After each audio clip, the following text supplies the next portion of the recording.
அனைவருக்கும் வணக்கம். விஸ்வ தமிழர் கழகம் கட்சியின் நிர்வாகிகள் மற்றும் நிறுவன தலைவர் KM ஐயா அவர்களுக்கு வணக்கத்தை தெரிவிச்சுக்கிறேங்க. நம்ம மேடை பேச்சு மாதிரி பேச மாட்டோம், ஒரு கேஷுவலா தான் பேசுவேன். ஏன்னா அப்பதான் நம்ம எல்லாரும் ஈஸியா ஒரு அண்டர்ஸ்டாண்ட் ஆயிருக்கும்.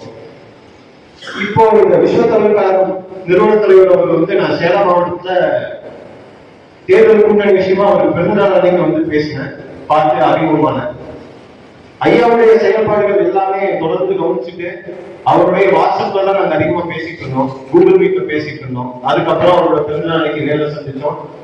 அப்போ அவருடைய நோக்கம் நம்ம சமுதாயத்துடைய வளர்ச்சி பத்தி அவர் வந்து நிறைய கருத்துக்கள் சொல்லியிருந்தாரு. சோ அந்த கருத்துக்கள் வந்து ஒரு ஏற்கக்கூடிய ஒரு கருத்து தான்.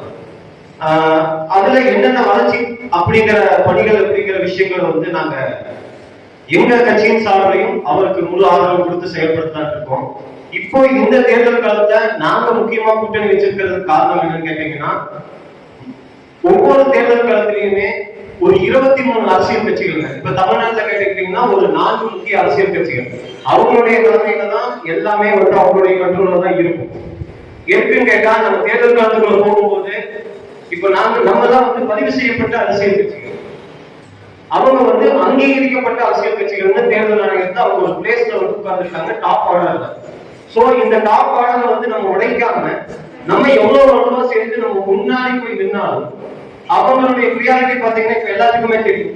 திமுகன்னு சொன்னாலும் கூட யாரும் ஓட்டு டக்குன்னு போட மாட்டாங்க, உதயசூரியனுக்கு போட்டுங்கன்னா போட்டுருவாங்க. சோ இந்த கான்செப்ட் இப்ப ரெட்டலைக்கு போடுங்கன்னு சொன்னா கண்ண மூடி ஓட்டு போடுவாங்க.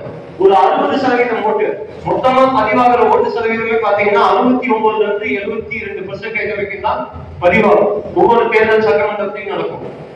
இத வந்து பாத்தீங்கன்னா 60% ஓட்டுமே இந்த சின்னத்தின் அடிப்படையில் வருது.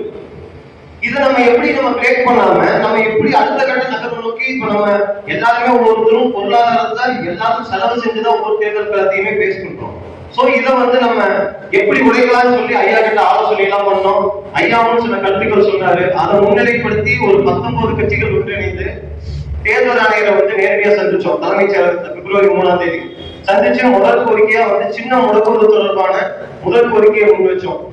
தேர்தல் வேட்புமனுல தான் ஒரு வேட்பாளர் சின்னத்தை தேர்வு செய்யணுங்கிற விஷயத்தை நாங்க முன்னிலைப்படுத்தினோம். பயோமெட்ரிக் சிஸ்டம் சொல்லுவாங்க, ஏன்னா இப்ப SIR படிவம் வந்துருச்சு, அதுல வந்து எல்லாரும் ஆதார் எண்ணை அடிச்சிட்டோம். சோ பயோமெட்ரிக் படிவம் எதுக்குன்னு கேட்டா, இந்த பூத் ஏஜென்ட் வந்து உள்ள இருக்கக்கூடாது. இந்த பணப்பட்டுவாளர்கள் இருக்க மொபைல் கொடுத்து வேட்பாளர்களுக்கு அந்த வாக்கு பெட்டியில பாத்தீங்கன்னா அகர வரிசையில எல்லாத்துடைய பெயரும் வரணும். சின்னம் அந்த கட்சியின் அடிப்படையில்